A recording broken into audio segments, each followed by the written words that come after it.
അവർ രണ്ടുപേരും ഒന്നിച്ച് എന്താ സംഭവിക്കാന്നറിയോ? ബ്ലാസ്റ്റ്. ആ ബ്ലാസ്റ്റ് ശരിക്കും തിയേറ്ററിൽ കിട്ടി. Patriot, what a movie, written and directed by Mahesh Narayanan. നമ്മൾ പറയില്ലേ director driven cinematic orchestration, visionary direction എന്നൊക്കെ, അതാണിത്. എല്ലാം പെർഫെക്റ്റ്ലി മീറ്റേഡ് ആയിരുന്നു, ഇഞ്ച് ടു ഇഞ്ച്.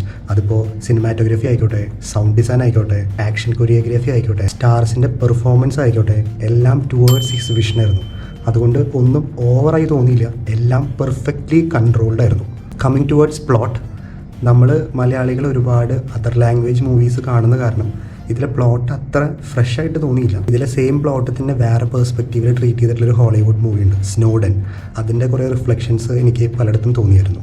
എന്നിരുന്നാലും I was connected, hooked and convinced by the story narration style and making which turned on the patriot in me. അങ്ങനെ നോക്കുമ്പോൾ ഞാൻ satisfied ആണ്.